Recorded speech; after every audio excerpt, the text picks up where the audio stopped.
ನಮಸ್ಕಾರ ಗೆಳೆಯರೆ, ನಮ್ಮ ಸ್ಫೂರ್ತಿ ಲೋಕ ಕನ್ನಡ ಚಾನಲ್ಗೆ ಮತ್ತೊಮ್ಮೆ ಸ್ವಾಗತ. ಬನ್ನಿ ತಡ ಮಾಡದೆ ವಿಷಯಕ್ಕೆ ಹೋಗೋಣ. ಇಂದಿನ ವಿಷಯ, ನಿನ್ನನ್ನು ಗೌರವಿಸದ ಜಾಗದಲ್ಲಿ ನೀನು ಇನ್ನೂ ಹೆಚ್ಚು ಒಳ್ಳೆಯವನಾಗಲು ಪ್ರಯತ್ನಿಸುತ್ತಿದ್ದರೆ? ಒಂದು ಕ್ಷಣ ಯೋಚಿಸಿ. ನೀವು ಯಾರನ್ನೂ ನೋಯಿಸಲು ಬಯಸುವುದಿಲ್ಲ. ಎಲ್ಲರ ಜೊತೆ ಚೆನ್ನಾಗಿ ಮಾತನಾಡುತ್ತೀರಿ. ಯಾರಿಗಾದರೂ ನಿಮ್ಮಿಂದ ಸಹಾಯ ಬೇಕಾದರೆ ಸಾಧ್ಯವಾದಷ್ಟು ಮಾಡುತ್ತೀರಿ. ಯಾರಾದರೂ ನಿಮ್ಮ ಮೇಲೆ ಕೋಪಗೊಂಡರೆ ಅವರ ಕೋಪಕ್ಕೆ ಕಾರಣವೇನು ಎಂದು ಯೋಚಿಸುತ್ತೀರಿ. ಯಾರಾದರೂ ನಿಮ್ಮನ್ನು ತಪ್ಪಾಗಿ ಅರ್ಥ ಮಾಡಿಕೊಂಡರೆ ನೀವು ನಿಮ್ಮನ್ನೇ ಬದಲಾಯಿಸಿಕೊಳ್ಳಲು ಪ್ರಯತ್ನಿಸುತ್ತೀರಿ. ಆದರೆ ಒಂದು ಜಾಗದಲ್ಲಿ ಮಾತ್ರ ನಿಮಗೆ ಯಾವತ್ತೂ ಗೌರವ ಸಿಗುವುದಿಲ್ಲ. ನೀವು ಎಷ್ಟೇ ಒಳ್ಳೆಯವರಾಗಿದ್ದರೂ ನಿಮ್ಮ ಮಾತಿಗೆ ಬೆಲೆ ಇರುವುದಿಲ್ಲ. ನೀವು ಎಷ್ಟೇ ಸಹಾಯ ಮಾಡಿದರೂ ಅದು ಯಾರಿಗೂ ನೆನಪಿರುವುದಿಲ್ಲ.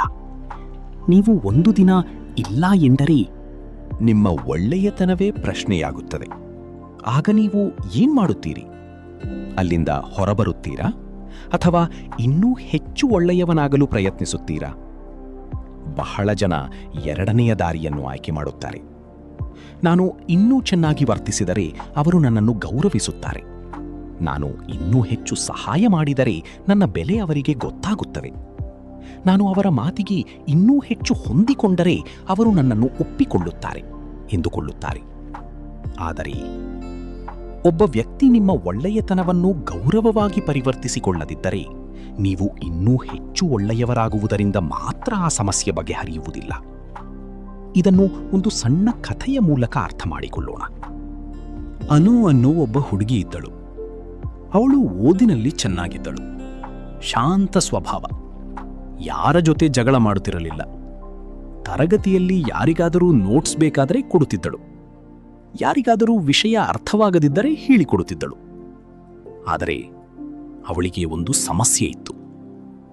ಅವಳು ತನ್ನ ಸ್ನೇಹಿತರ ಗುಂಪಿನಲ್ಲಿದ್ದರೂ ಅವಳ ಮಾತಿಗೆ ಅಷ್ಟು ಬೆಲೆ ಇರಲಿಲ್ಲ. ಅವಳು ಯಾವುದಾದರೂ ವಿಷಯ ಹೇಳಿದರೆ ಯಾರೂ ಗಂಭೀರವಾಗಿ ಕೇಳುತ್ತಿರಲಿಲ್ಲ. ಆದರೆ ಅದೇ ಮಾತನ್ನು ಇನ್ನೊಬ್ಬರು ಹೇಳಿದರೆ ಎಲ್ಲರೂ ಗಮನ ಕೊಡುತ್ತಿದ್ದರು. ಮೊದಲಿಗೆ ಅನು ಅದನ್ನು ದೊಡ್ಡ ವಿಷಯವಾಗಿ ತೆಗೆದುಕೊಳ್ಳಲಿಲ್ಲ. ಪರವಾಗಿಲ್ಲ, ಅವರಿಗೆ ನನ್ನ ಮಾತು ಇಷ್ಟವಾಗಿರಲಿಕ್ಕಿಲ್ಲ ಎಂದುಕೊಂಡಳು. ಕೆಲವು ದಿನಗಳ ನಂತರ ಅವಳಿಗೆ ಇನ್ನೊಂದು ವಿಷಯ ಗಮನಕ್ಕೆ ಬಂತು. ಅವಳು ಯಾರಿಗಾದರೂ ಸಹಾಯ ಮಾಡಿದಾಗ ಎಲ್ಲರೂ ಸಹಾಯ ಪಡೆಯುತ್ತಿದ್ದರು. ಆದರೆ ಅವಳಿಗೆ ಸಹಾಯ ಬೇಕಾದಾಗ ಈಗ ಸಮಯ ಇಲ್ಲ, ನಂತರ ನೋಡೋಣ, ನೀನೇ ಮಾಡಿಕೋ ಎಂಬ ಉತ್ತರಗಳು ಬರುತ್ತಿದ್ದವು. ಅನುಗೆ ನೋವಾಗುತ್ತಿತ್ತು. ಆದರೆ ಅವಳು ಏನ್ ಮಾಡಿದಳು ಗೊತ್ತಾ? ಅವಳು ದೂರ ಹೋಗಲಿಲ್ಲ.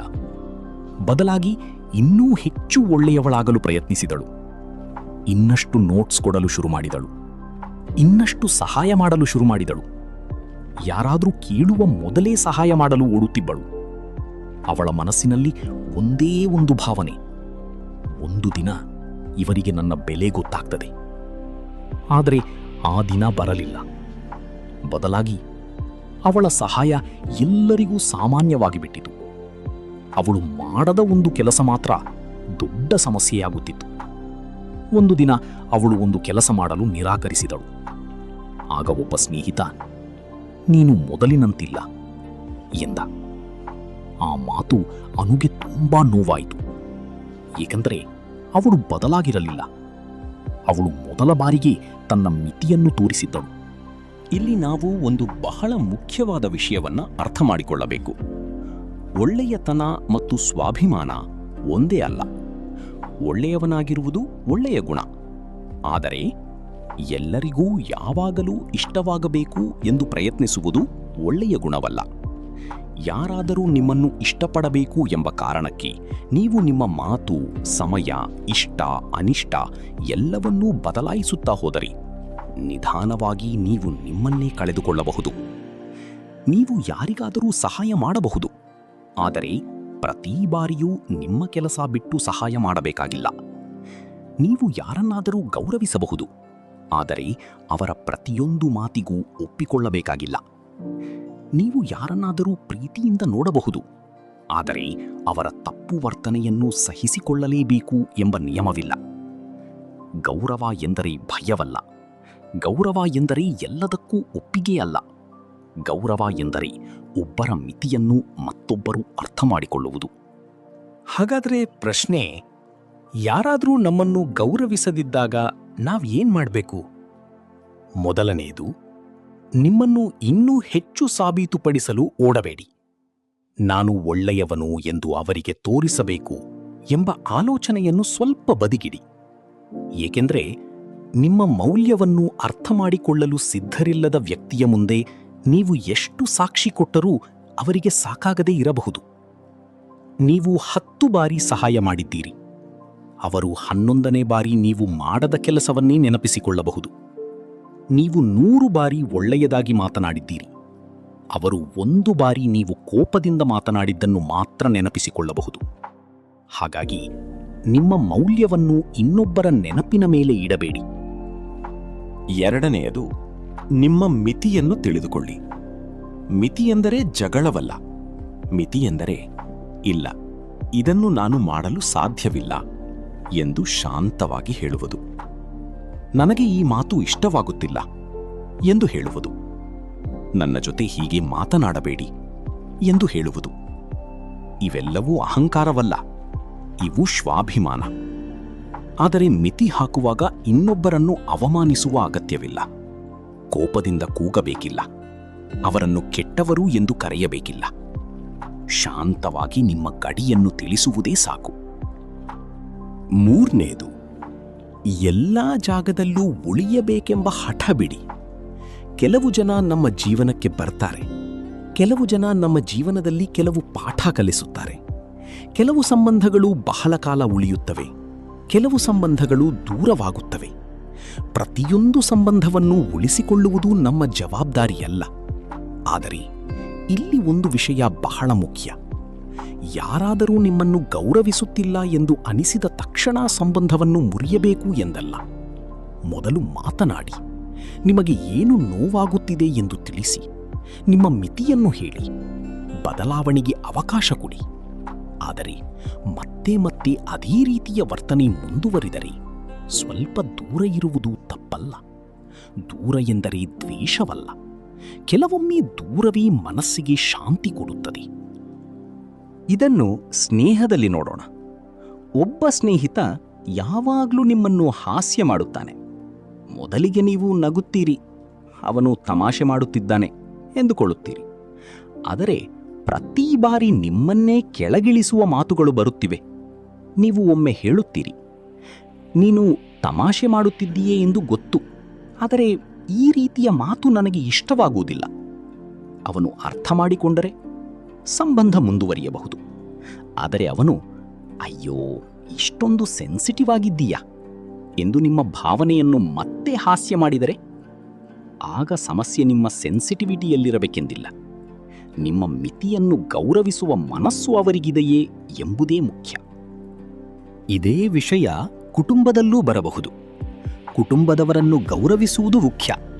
ಆದರೆ ನಿಮ್ಮ ಪ್ರತಿಯೊಂದು ನಿರ್ಧಾರವನ್ನು ಯಾರಾದರೂ ನಿಯಂತ್ರಿಸಬೇಕು ಎಂದಿಲ್ಲ. ನಿಮ್ಮ ಜೀವನದ ಬಗ್ಗೆ ನಿಮ್ಮ ಅಭಿಪ್ರಾಯ ಇರಬಹುದು. ಅದನ್ನು ಗೌರವದಿಂದ ಹೇಳಬಹುದು. ನೀವು ಹೇಳುವುದನ್ನು ನಾನು ಅರ್ಥ ಮಾಡಿಕೊಂಡಿದ್ದೇನೆ, ಆದರೆ ಈ ವಿಷಯದಲ್ಲಿ ನನ್ನ ಅಭಿಪ್ರಾಯ ಸ್ವಲ್ಪ ಬೇರೆ ಇದೆ ಎಂದು ಹೇಳಬಹುದು. ಇದು ಅವಿಧೇಯತೆಯಲ್ಲ, ನಿಮ್ಮದೇ ಜೀವನದ ಬಗ್ಗೆ ಯೋಚಿಸುವ ಸಾಮರ್ಥ್ಯ.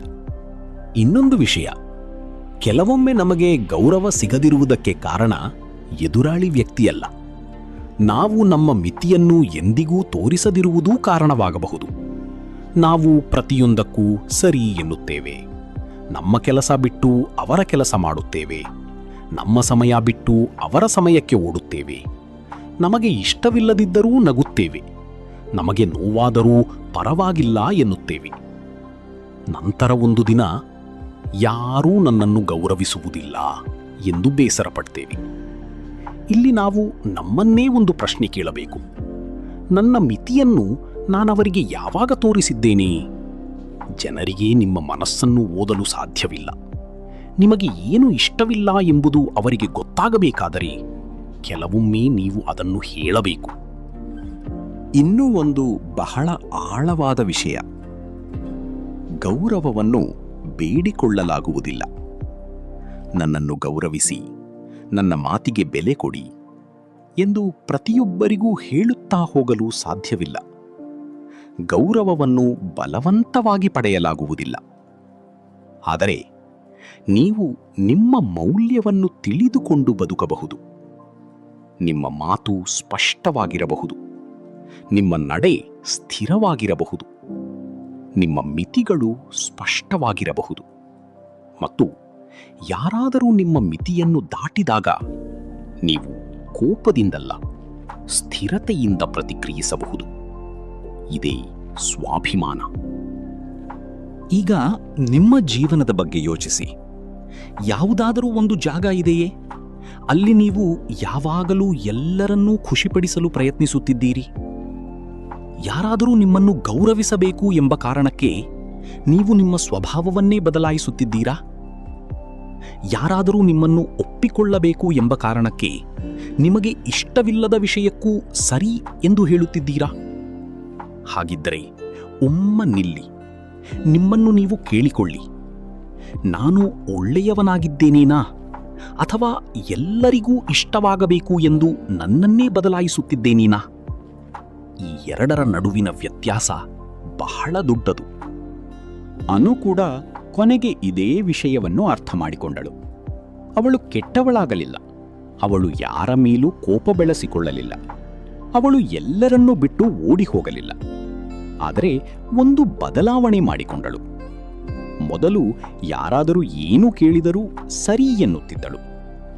ಈಗ ಸಾಧ್ಯವಿದ್ದರೆ ಸರಿ ಎಂದಳು. ಸಾಧ್ಯವಿಲ್ಲದಿದ್ದರೆ ಕ್ಷಮಿಸಿ, ಈ ಬಾರಿ ನನಗೆ ಸಾಧ್ಯವಿಲ್ಲ ಎಂದು ಹೇಳಲು ಕಲಿತಳು. ಯಾರಾದರೂ ತನ್ನ ಬಗ್ಗೆ ತಪ್ಪಾಗಿ ಅರ್ಥ ಮಾಡಿಕೊಂಡರೆ ಅಗತ್ಯವಿದ್ದರೆ ವಿವರಿಸುತ್ತಿದ್ದಳು. ಆದರೆ ಪ್ರತಿಯೊಬ್ಬರ ಮನಸ್ಸನ್ನು ಬದಲಾಯಿಸಲು ಪ್ರಯತ್ನಿಸಲಿಲ್ಲ. ಅವಳಲ್ಲಿ ಒಂದು ಹೊಸ ಶಾಂತಿ ಬಂದಿತ್ತು. ಅವಳಿಗೆ ಈಗ ಒಂದು ವಿಷಯ ಅರ್ಥವಾಗಿತ್ತು. ಒಳ್ಳೆಯವಳಾಗಿರುವುದು ಎಂದರೆ ಎಲ್ಲವನ್ನೂ ಸಹಿಸಿಕೊಳ್ಳುವುದು ಅಲ್ಲ. ನಿಮಗೂ ಒಂದು ಮಾತು. ನೀವು ಒಳ್ಳೆಯವರಾಗಿರಿ, ಸಹಾಯ ಮಾಡುವ ಮನಸ್ಸು ಇರಲಿ, ಯಾರಿಗೂ ಉದ್ದೇಶಪೂರ್ವಕವಾಗಿ ನೋವು ಕೊಡಬೇಡಿ. ಆದರೆ ನಿಮ್ಮ ಒಳ್ಳೆಯತನದ ಹೆಸರಿನಲ್ಲಿ ನಿಮ್ಮನ್ನೇ ಕಳೆದುಕೊಳ್ಳಬೇಡಿ. ಯಾರಾದರೂ ನಿಮ್ಮನ್ನು ಗೌರವಿಸುತ್ತಿಲ್ಲ ಎಂದರೆ ಮೊದಲು ನಿಮ್ಮ ಮಿತಿಯನ್ನು ಪರಿಶೀಲಿಸಿ. ಅಗತ್ಯವಿದ್ದರೆ ಮಾತನಾಡಿ, ಬದಲಾವಣೆಗೆ ಅವಕಾಶ ಕೊಡಿ. ಆದರೆ ಮತ್ತೆ ಮತ್ತೆ ನಿಮ್ಮ ಸ್ವಾಭಿಮಾನವೇ ನೋಯುತ್ತಿದ್ದರೆ ಸ್ವಲ್ಪ ದೂರ ನಿಲ್ಲಲು ಹೆದರಬೇಡಿ. ಯಾಕಂದರೆ ನಿಮ್ಮನ್ನು ಗೌರವಿಸುವಂತೆ ಇನ್ನೊಬ್ಬರನ್ನು ಬಲವಂತಪಡಿಸಲು ಸಾಧ್ಯವಿಲ್ಲ. ಆದರೆ ನಿಮ್ಮನ್ನು ನೀವು ಗೌರವಿಸುವುದನ್ನು ಯಾರೂ ತಡೆಯಲು ಸಾಧ್ಯವಿಲ್ಲ. ನಿಮ್ಮ ಒಳ್ಳೆಯತನವನ್ನು ಕಾಪಾಡಿಕೊಳ್ಳಿ, ಆದರೆ ಅದರ ಜೊತೆಗೆ ನಿಮ್ಮ ಸ್ವಾಭಿಮಾನವನ್ನೂ ಕಾಪಾಡಿಕೊಳ್ಳಿ. ಏಕೆಂದರೆ ನಿಜವಾದ ಒಳ್ಳೆಯತನ ಎಂದರೆ ಎಲ್ಲರ ಮುಂದೆ ತಲೆಬಾಗುವುದು ಅಲ್ಲ, ಸರಿಯಾದ ಜಾಗದಲ್ಲಿ ಒಳ್ಳೆಯವನಾಗಿಯೇ ನಿಂತುಕೊಳ್ಳುವುದು. ಸ್ನೇಹಿತರೆ, ನಿಮಗೆ ಈ ವಿಷಯ ಸರಿ ಎಂದನಿಸಿದರೆ, ನಿಮ್ಮ ಜೀವನದಲ್ಲಿ ಇಂತಹ ಅನುಭವ ಆಗಿದ್ದರೆ ಈ ವಿಷಯವನ್ನು ನಿಮ್ಮಲ್ಲಿ ಇರುವ, ಅಂದರೆ ಈ ಸಮಸ್ಯೆಯಲ್ಲಿ ಇರುವ ಗೆಳೆಯರಿಗೆ ಶೇರ್ ಮಾಡಿ ಹಾಗೂ ನಿಮ್ಮ ಅನಿಸಿಕೆಯನ್ನು ಕಮೆಂಟ್ ಬಾಕ್ಸ್ನಲ್ಲಿ ಮಿಸ್ ಮಾಡದೆ ತಿಳಿಸಿ. ಮುಂದುವರೆಯಿರಿ. ಧನ್ಯವಾದಗಳು. ಶುಭವಾಗಲಿ.